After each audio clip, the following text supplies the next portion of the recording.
Abonnez-vous sur la chaîne YouTube État des droits TV pour ne rien manquer de nos prochaines émissions.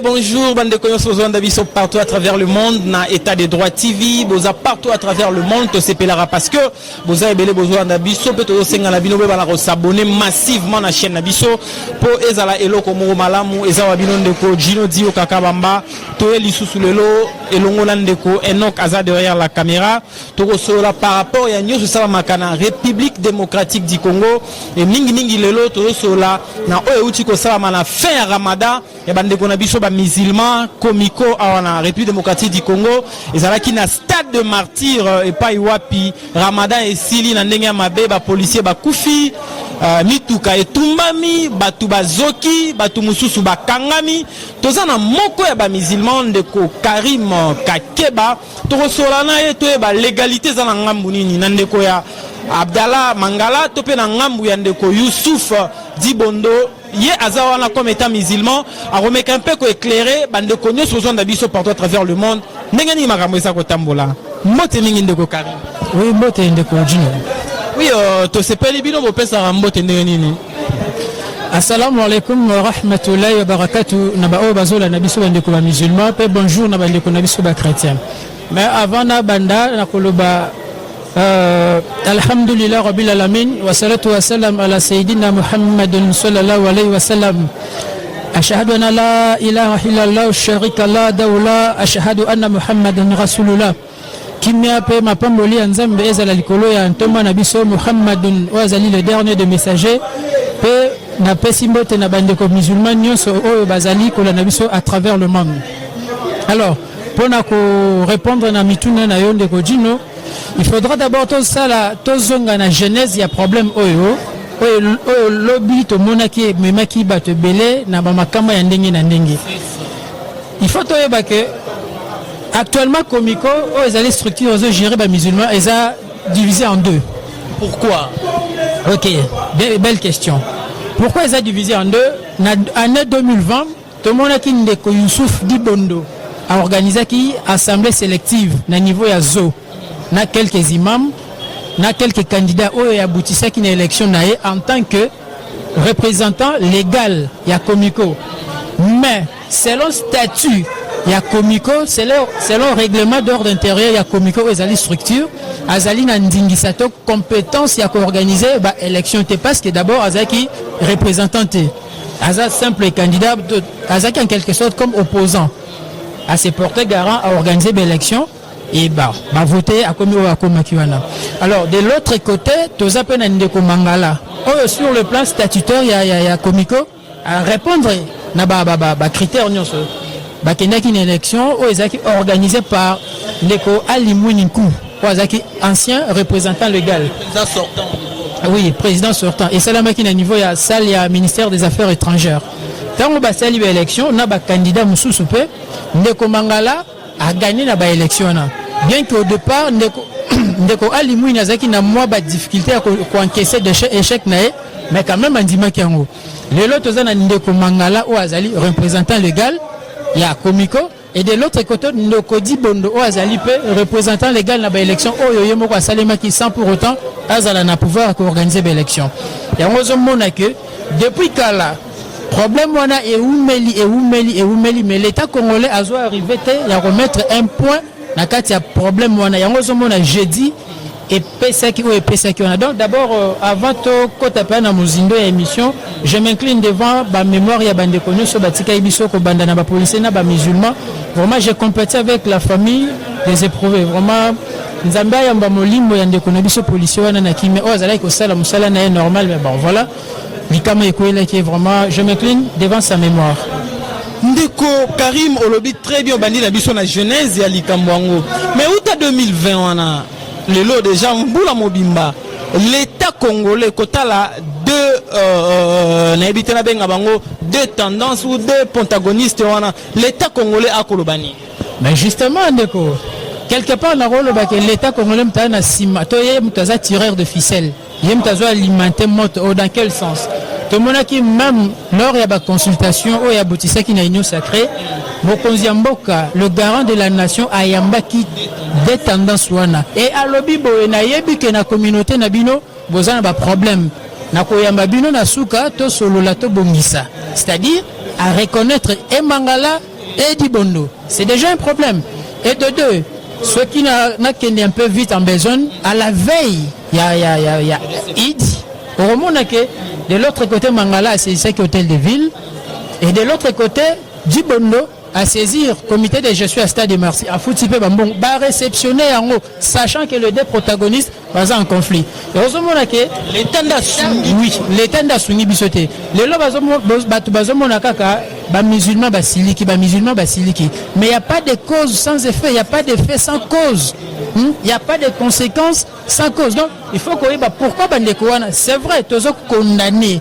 kokoma tina niveau ya koboma batu tokokai kosilika na bandenge mususu mais kokoma tina niveau wana en tout cas tozo condamner yango mais quelque part revendication na bango ezali fondé eza normal eza l'état congolais nde mutasunga ki bisoté ndeko Kakeba Karim tozonga muke sima ndeko Mangala akiei ko saisir autorité urbaine po ebise que non lobi biso to jeudi biso to zala na martyr ndeko Dibondo akepa ba gestionnaire à stade de martyr apesi mbongo ba réceptionner mbongo na mais ça la ki ndengani ni Mangala aya repesa su mbongo dans na niveau ya stade de martyr mais quand un peu corrélaté biso na stade de martyr est passé comment mais oyebi ya azali représentant légal.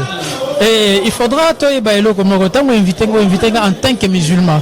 Il ne faut pas que Bandeko va traduire message narama non. Naza ni pro Mangala ni pro Dibondo. Je suis un simple musulman tout court. Mais Naza au moins na connaissance il y a ce qui s'est passé. Mangala c'est normal à Salama Kamona Nyoso à saisir l'instance supérieure en tant que représentant légal. Et de l'autre côté Pendeko na oh babenga moi sursaut d'orgueil. Il se considère comme représentant. Bon, d'ailleurs, au lieu que nous avons un hôtel de ville, a saisi le comité de gestion à Stade de Martyr, à Foutimbon, et puis va valider, va payer place. Tu peux le bailler, na mercredi, na boutou, na pourquoi, bani au katamati, c'est pour entretenir, pour embellir place, va monter podium. Et le lendemain, nango, imam Cheikh Abdallah Tangu Aye, qui peut n'attendre, à déjà place Isaki. Ya kotonda tango azokota boyena ba garde ba police baza assumer sécurité na sécurité à stade nde epesaki tension entre ba produit Bondo na ba policier d'abord na ba d'abord na yemoko di Bondo bon tellement ba policier ba Mangala zokota kutai da di Bondo za akutaki est déjà na kati kuna ozo moderne de quoi c'est makambo un peu à la va vite de manière à ce que a diriger prière à Idi bon prière pour diriger le samboze le ko wele latin. Et c'est là la tête à comico. Bon, tu as évité d'intérêt à Bangoni Nisa caché mais pour diriger le sambo, ne connaît l'islam et la religion est tellement simple. Tout le monde a une carte à mosquée, non seulement imam va diriger la prière. Il suffit aux agents de connaissance à Coran pour diriger le sambo. Mais tout le monde est comme bref,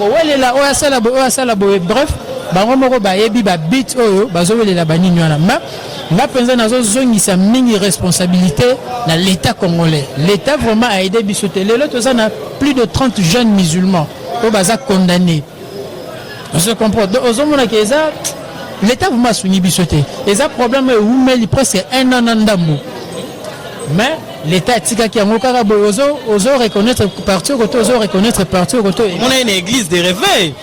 Sonic Afuta Sala il roi moi Moutou Makasi mais lelo c'est connu et ça lango dodo kamba mais pourquoi pas et pas na bino beba kata parce que na landi même moko ya ba dirigeant à Komiko elle Mangala lobi ngo lobi mais une église de réveil une église protestante maramboane et salami ba pèse en solution pourquoi pas et pas na biso ben justement eza passé de konanga eza passé là ba révélation monsieur je me réserve ya koloba on nini awa tu sais tozoyo kabatu bazolo bakeno Baswahili ba umeli mingi il faut siko peu baluba comme ça bon boyebi président de la République Azam Luba ba tu peux ba il faut siko peu baluba ba gérer Komiko Sole qui actuellement na siège à Komiko ba phrase wane bi makamingi alors na niveau à présidence bazo soutenir, il y a quelques conseillers chefs de l'État au bazo porter soutien à bango kaka na ndekodi bondo mangala za musoi.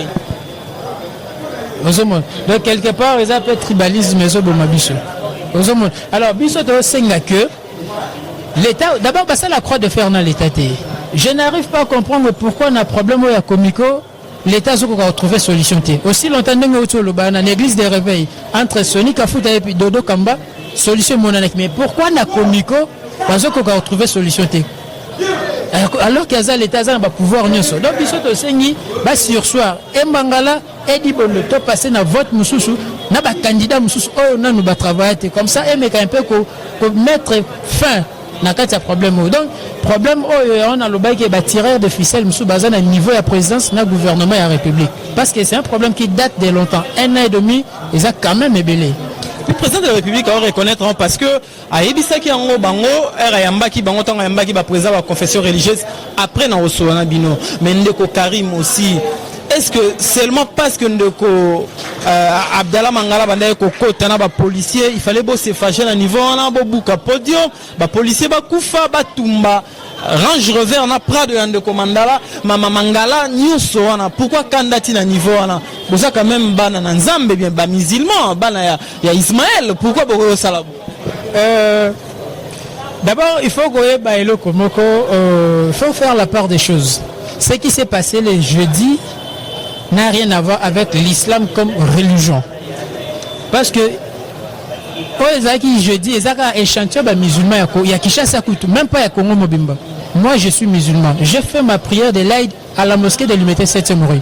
Na niveau à Kitambo Vélodrome, na niveau à Zo, ba musulmans basanganaki et dans chaque mosquée respective, ba musulmans basanganaki.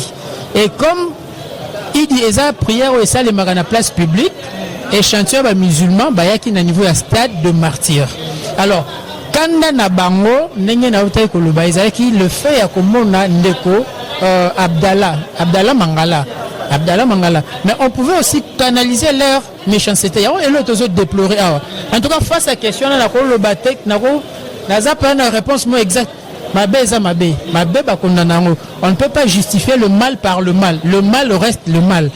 Moi, je suis à cause Silika Ezali, à cause de la revendication, mais comment est-il à niveau de mort d'homme? En tout cas, si Nasuka n'a pas condamné Kaka, Aktuana. Vous comprenez? Les lobes de Konabi belé ba musulmans, ba jeunes musulmans, ba zui ba condamnation à vie, condamnation perpétuité. Ils ont gâché ba vie na bango, Youssouf Azalibanda, Mangala Zalibanda. Yoza na makala kuna ozu prison à vie. No gâché vie na yo à moins que Allah subhanahu wa ta'ala c'est le miracle na yo bima. Mais sinon c'est foutu. C'est foutu dans les abilomo oyo biso tozo déplorer. Donc manière il y a revendiquer eza belé sans pour autant passer na pillage, cassure, blessure, voire même mort d'homme. Donc le mal reste le mal. Et là c'est les qui j'ai dit, tozo condamné en haut, to condamné manipulateur. To condamné aussi, moi personnellement, nazo condamné gouvernement parce qu'il y a des bisotés, na mettre fin na guerre entre Youssouf Dibondo et puis chez Abdallah Mangala. Mais Ndeko Karim, désordre bandit chez Abdallah Mangala à Zokotana policier. On a comme l'impression la majorité de lobby l'échantillon et les musulmans bazaya Kinshasa bazaya qui na stade de martyr comme si balingi Abdallah Mangala était. On a comme l'impression que balingi était. Eza bongo. Problème c'est que il n'est pas vraiment aimé à niveau des musulmans. Pourquoi? Parce que déjà Gérard Komiko, c'est pas la première fois Gérard. Alors, Bazoa qui est une gestion à Komiko pendant pendant temps. Alors, Baza na difficulté à comment naïe sous à la présidence, il y a institution wana, où ils ont géré les musulmans. Il y a une indignation na bango et comment na niveau na. Mais il y a plusieurs manières de s'indigner. Donc, on s'indigner. Bah saboter prière soit bah saboter bah boy amata sans pour autant qu'on passe na ba cassure na ba mais yemo pas peut-être mal les mais qui na ba policier belé c'était pas facile pour que bon empêcher justement il y a on a le badon les deux côtés bah sali autobeng en français croix de fer et croix de fer voilà ce que ça a donné bino bo sali croix de fer bah tout ba koufi bo sali croix de fer il y a eu des arrestations et bah nani ce que bah la na ba dossier à batouana Donc, en tant que serviteur de Dieu, on ne pouvait pas arriver jusqu'à ce stade-là. En tant que serviteur de Dieu. Bah, qu'on mettre un peu à côté, bah, conflit na bango, ah bon. Bah, ça, il ne fait que semblant, il y a unité. Pour redorer, pour embellir l'image de la religion. Et surtout que tu peux passer 30 jours, il y a carême. Et ça, carême, carême, c'est période il y a abnégation. Période il y a prière, ma bonne délit et belé. Et à la sortie, il faut un peu quand même un comportement exemplaire. Et moi, je trouve mal, Moutaouti na carême, aux autres marteaux, aux bêtes à Moutuna Moutou, aussi longtemps. Aux autres policiers. Donc, acte c'est ça qui j'ai dit personnellement, vraiment, tous condamnés en haut. Mais bon, et c'est ça les maquis.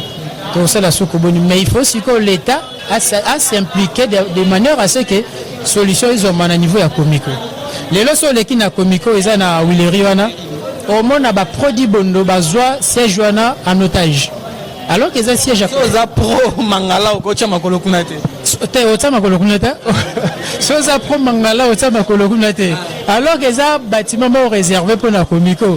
Donc chaque représentant légal normalement bureau na ezakuna place au Yamabatu place ya musala na wezana mais bande ko ya mususu bazana bazongo en otage on a milito mangala à travers wapi nanda kuna yeto asala bureau mususu ah bon na yeto place à travailler na yeto bazana ba résidence nebele à travailler na résidence na parce que comme akuna te bazana ba résidence na bien que moko ezaki brûlé à wasa zaya na matonge ah bazana ba résidence nebele place à travailler donc vraiment avec la dernière énergie toujours condamné par acte de vandalisme ou qui jeudi occasionné soit par l'État congolais na gouvernement en place. Donc ce qui n'est pas du tout normal. Les lois on a bandé ko belé na ni pas question na taxi na ndaku na quartier ah na bino ba musulman ba sali bino batu bazo baté pourquoi to commis na niveau wana. Ya on a moni il a fallu d'abord to bandana jeunesse na source ya likambu. To éclaircir opinion isola na biso et banda ki ndeni poto ko matina niveau na et to tu ko sala ngo problème est que comico est géré par deux personnes ou de l'autre côté ça valablement représenté élu de l'autre côté à sali usurpation de pouvoir. Il a fallu maintenant pour annuler l'élection de part et d'autre bo bandeli à zéro. Ko bandela zéro de Karim bango mbale bazali sous ba candidat ou ko mettre bango à côté et puis ba non. Kobandela zéro, il faut que Bango Mbale Batsa Bango à côté. Mais ils ne sont pas les seuls musulmans au Congo. Non, non, nous avons des imams. Imam il a limité, il y a mosquée 7e rue. Il était aussi candidat, il s'appelle Djibril Pinda. C'est un mufti, c'est-à-dire un cher, un connaisseur du Coran. Vous comprenez? Batouabongo Baza est belé. Youssouf Dibono, Abdallah Mangala ne sont pas les seuls musulmans congolais, sont encore quinois. Les musulmans sont basés belé, les candidats basés et belé. Donc, ceux qui réfèrent à l'élection, côté deux candidats à côté, tous ceux qui ont le roi Alifamba, basés et belé, tous basés hyper compétents pour gérer comme Mikona. Donc, ils ont dit Bondo Tena Abdallah. Donc, Batum Bala faut à côté, les candidats ont postulé et puis, de passer na vote pour mettre fin à la guerre définitivement. Merci pour nous mettre fin à la guerre inutilement. On a de Karim Kakeba. Donc, on a si bon la photo, bon a certaines images. Negeni Salamaki na stade de martyr. Et c'est le mot à déplorer avec la toute dernière énergie. Eza Elokoya Malam Soki Mukete. Mais comment on a saccagé résidence Yandeko Abdallah Mangala, saccagé deux jeeps nae. Près de Range Rover, mais côté dit Bondolo au moro batumbité. Donc on a déjà le lot dit Bondo à tabolobi kaza na légalité te na légitimité moro pas la bino musulman. Bon en fait problème est la légitimité te problème est à cause la légal. Hein? Légitimité problème est mais problème d'abord est légal de konanga. Les lots n'a autant que cet exemple ceux qui te jouent la politique parce que les biloko te vivent au quotidien.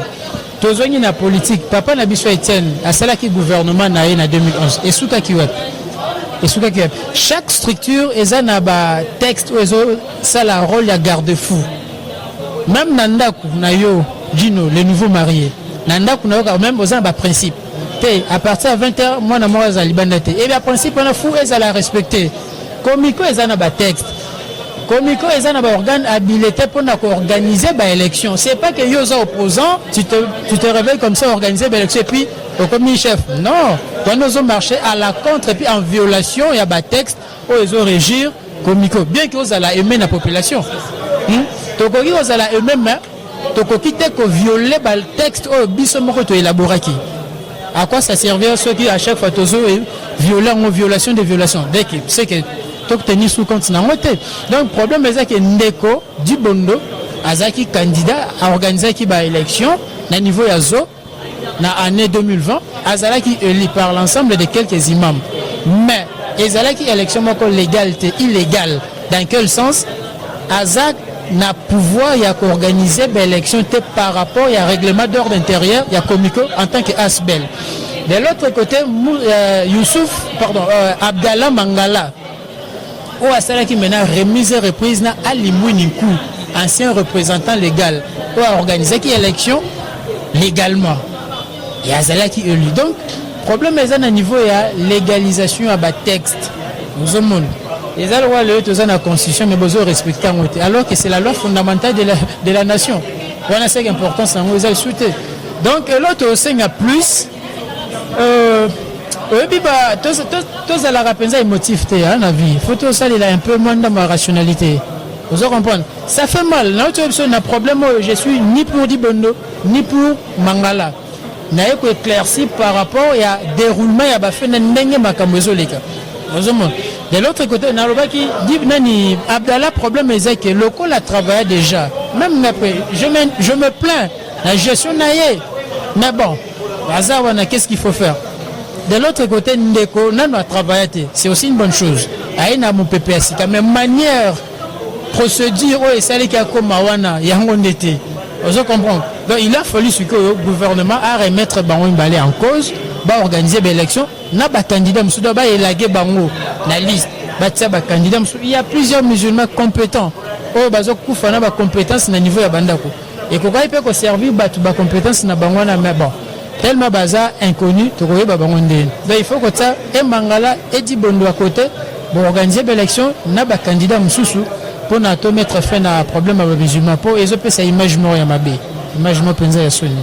Ils ont fait sa image à mabe, image à Sony, mais Comico ezako pesa le roi ndeto mona hyper en église de réveil, Sony babina rotikate, ba ebisinga prophète babina tikate. Ezako tous les abatu ba eko ba servir Nzambe et puis bazui tête ya religion na bango.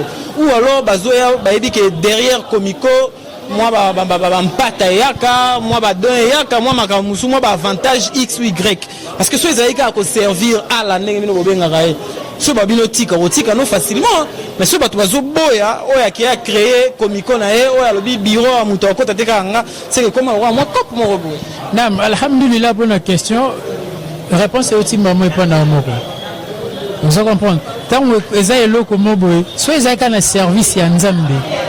Mais ce n'est que place où on a nazasu émetté bien que tu servir Nzambe mais natiki nanga comme ça oh peut akoyawana mais ce boni que batu bazo bunda c'est que il y a des intérêts intérêts zawana papa intérêts zawana donc la question la réponse est simple mutu akangama na eloko pambate ce moni mutu s'accrocher na eloko moko boye yeba kazo tirer ba profit ne zawana donc c'est pas en vain. Bandeko wana bazowele la nini tête ya Comico. C'est pas en vain. Il y a des donations, eza ba makambo belé ya kawana na sango élection PR ya président Seni. Ba makambo eza ebelé. Parce que oza numéro 1 ya ba musulman au Congo. Donc à chaque fois problème eza ba ko se référer na yo en tant que numéro 1 ya ba musulman. Donc il y a des intérêts à mona bazo tingama na sika wana. Ceux qui za yipamba ka ko servir Nzambe boye.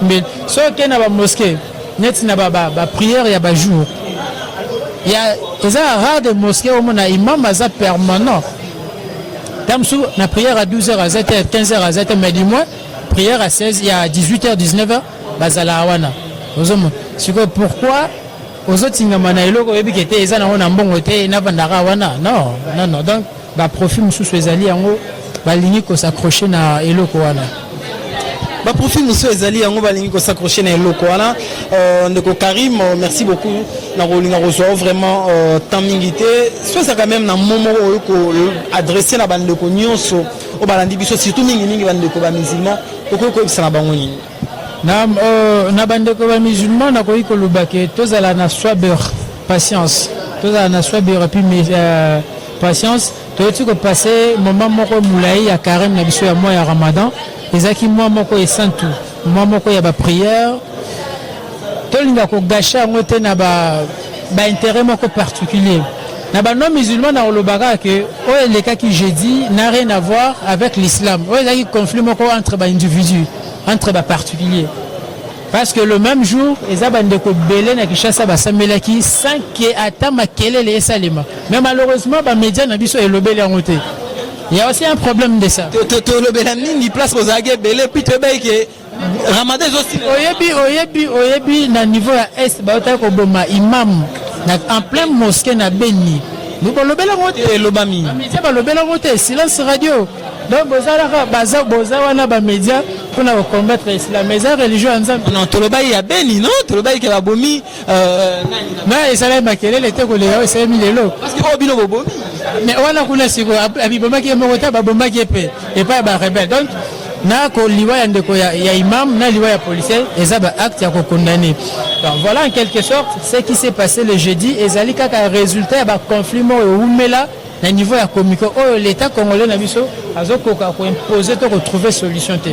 Yango mona ki salaki des ordres wana to déjà le mercredi na pokwa na mosquée c'était déjà prévisible que le jeudi il y aura quoi parce que tous avons battu nani ressemble sa prière à Aidi il y a un biso to résoudre qui bon le mieux serait aussi qu'à la mission à la mosquée tout ça mais là parce que ça n'ont pas permis bande comme ça ba kenda qui na ba on peut aussi en place publique ba kutana na lundi quelques policiers avec bazala kabi il y avait de maman ba koko na bana mike donc na ba handicapé moyen robeta gaz lacrymogène ezate moi donc au sala au protéger bateau nengenini mais ce que désordre il faut qu'à protéger choix ezalagité ozomon ngamota on azo les kana vers 9h na moni mutuka ya la police nengezozi kana misunanga non c'était vraiment kitoko côté pour na mona donc il faut qu'à vraiment je demande au gouvernement congolais de trouver solution à problème où ya komiko et où Meliming, chef de l'État Aza au courant Nayango. Lui, en tant que garant de la nation, il doit vraiment nécessairement s'impliquer de manière à ce que Komiko ait une solution durable et un problème aux Nayango. En tout cas, merci beaucoup de Karim. Kake, bon, que vous en avez un autre mot à ajouter. Non, il y a le souhaité. Merci de l'invitation. Nayo, tout le bel appel islam et sous Kaka un problème où il y a jeudi. Makamba le bel est tellement ébélé. Lélo. Majoritairement chrétiens. Islam nous avons beaucoup de choses à apprendre dans la bande. Je me suis persuadé sur une mission. C'est quoi le Ramadan? Solo ici au Ramadan. Pourquoi vous semblez la 5 fois par jour? Solo ici au pourquoi Abidjan? Pourquoi Boler en lutter? Donc solo les tellement belé. Nayoka bande ko balobao. Pas musulman balia en lutter parce que rien à voir. Donc solo les vraiment belé. Mais bon. En tout cas, merci beaucoup Ndeko Karim. On en reçoit prochainement de lobby d'autres histoires par rapport à Ramadan. Déjà yo lobby biso ba créer to bara boli angulu te po milimo ya fuana ya gadara le ki mena bangulu pe ba na mai ya envie no boya. Déjà, ça il a encore répondre dans la Bible chose une à Lévitique 11. Lévitique 11, Nzambe azo de pesa Moïse ba détail ya banyama o ya kolia na msusu wana kana kati ya Bible. Sans pour autant qu'il y ait un courant. Donc, la carte de la Bible déjà sur le Lévitique au monde pour dire que non, il n'y a pas de débat là-dessus. Ce qui est un peu déplorable, c'est que Bandeko n'a pas de chrétien, excusez-moi, parce que ça l'appelle moins fort, il y a l'islam. N'a pas connaissance sur le christianisme. J'ai beaucoup de respect pour cette religion.